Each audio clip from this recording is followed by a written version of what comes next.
influential. And I want you to imagine if there was one day that could change the way the world viewed your religion, your culture, and your moral beliefs.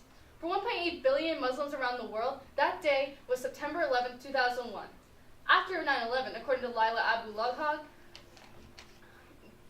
Westerners had a hunger for more information about Muslim women. This later led to the idea of saving these women. However, this was led by the concept of Western superiority. Therefore, I pose the question, how does negative imaging and misinformation in American mass media about Muslims lead to invalid and discrimination about Muslims in the eyes of Americans? In the United States, we remember 9/11 as a day of sorrow and remembrance. In remembrance, we come together as a country and national unity. However, views of Muslims were challenged that day due to the actions of such a small few. This created a bias, or what is known as Islamophobia, or the aversion or irrational fear or discrimination against those who practice Muslim or against Islam or those who practice Islam. Though Islamophobia has been around for centuries, with the history of conflict between the Muslim world and the Western world, as seen in this political cartoon, the presence of negative connotations of both the news media and entertainment media in the United States has also caused this bias. Many Americans believe that their negative connotation of Muslims is only due to the history of conflict, having nothing to do with how the Western media conveys Muslims. However, negative imaging and misinformation in American mass media from fake news, entertainment media, and the limited information that Westerners are given about Muslims leads to invalid and discriminative perceptions of Muslims in the eyes of Americans. When first talking about fake news, it is important to note that in the 20th century, fake news was used as false propaganda, especially during times of war. This is applicable to today, considering that there are still American troops stationed in countries like Afghanistan and Iraq, in addition to the large increased amount of fake news on online sources and in social media. Therefore, it's more than possible that Westerners are already being exposed to this negative and biased information about Muslims on these online sources. Therefore, this causes a big problem because many high school and college students in the United States are unable to distinguish whether something is real or fake when evaluating online sources. Therefore, many call for the censorship of these online sources. But Joseph Unitsky finds that this is a problem because when getting rid of this fake news, they are unintentionally getting rid of real and valid information, which is much worse than a two-sided argument. Therefore, however, this is not the only solution, as many librarians and other information professionals are trying to create programs that will help students understand the dangers of fake news and how to avoid it on online sources. In order for these programs to be effective, there needs to be funding and enforcement in multiple levels of these public libraries and for these programs so that teens will be able to find validity in their online sources. Along with fake news, the issue of the biased information in American entertainment media is also causing negative perceptions of Muslims. According to Michael Suleiman, who finds that Muslims are often portrayed as unreasonable, primitive, sex-crazed, and violent terrorists by American mass media, which is obviously not true for 1.8 billion people. However, many could find that this is invalid, as Michael Suleiman wrote this in 1999, before 9/11, and in the 4 weeks after 9/11, positivity in headline tone for Muslims in the New York Times articles increased, according to researchers in public science, as they found in their research according to this chart.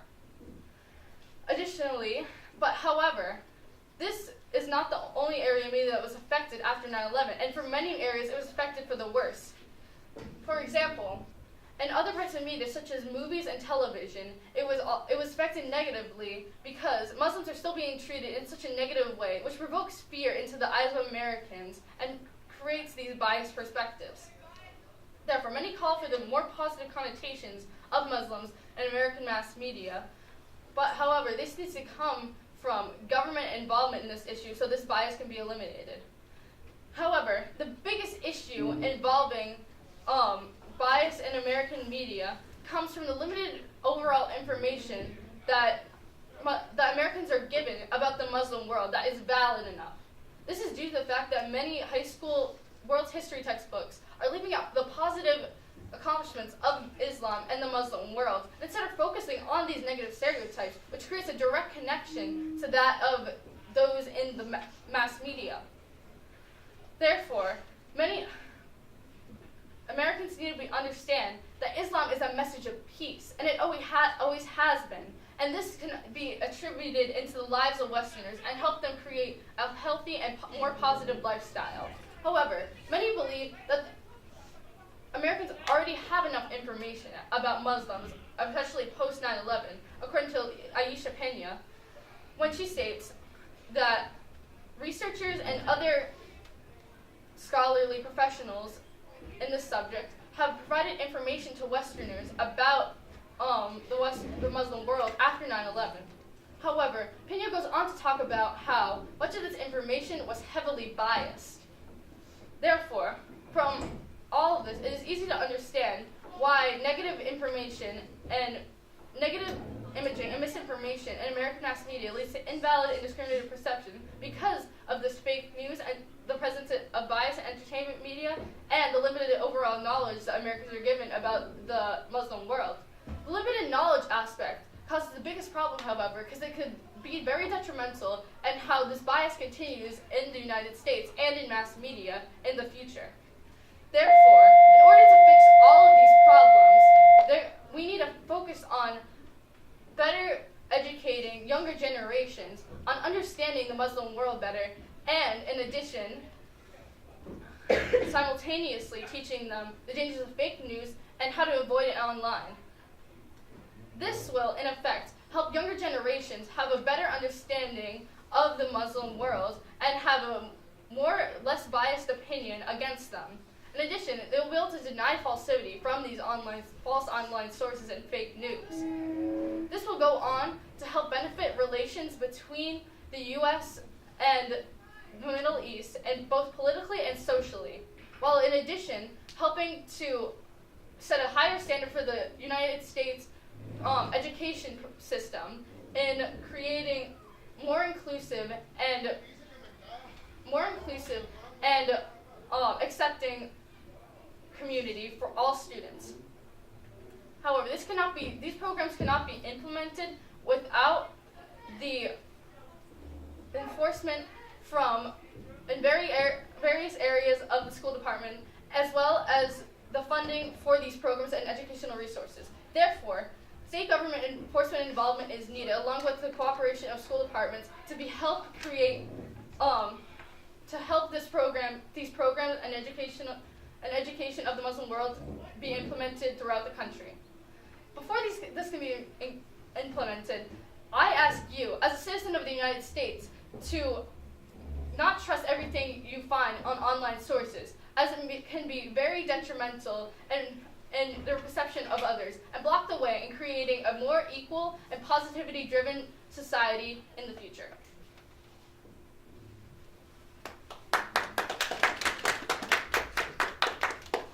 Natalie, how did you select the strategies you used to gather information or conduct research, and were they effective? So, in order to conduct research and find what I needed to find to help figure out my conclusions, I first looked at the stimulus material that we were given, and I analyzed all of the articles to help understand a common theme between them. Then, I went on and found a theme that I could correlate and to find enough research on it that I can make my own claim. So I went in and did preliminary research in order to do this, and therefore I found enough information to help myself find and go deeper into research and make my research question. And therefore, I found enough research to find different areas of research and how, for example, how the bias develops to Americans through the media and different ways it does. And so, in that way, I was able to create my claim and come to my own conclusion about trying to educate people on how having more information about the Muslim community. What might be the real-world implications or consequences, like the influence on others' behaviors or decision-making processes of your findings?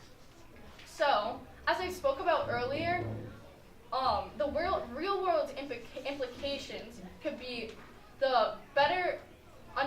not only the better understanding of the Muslim world, but the relation between the Muslim world and the United States, both politically and socially, so that these relations can become better and stronger and help. For example, there has been an issued travel ban against Muslims recently, so this could help have Americans have a better grasp on this issue and help create policy changes in the future. In addition, it could also benefit how Muslims are being treated within the United States and help diminish hate crimes against them in the United States.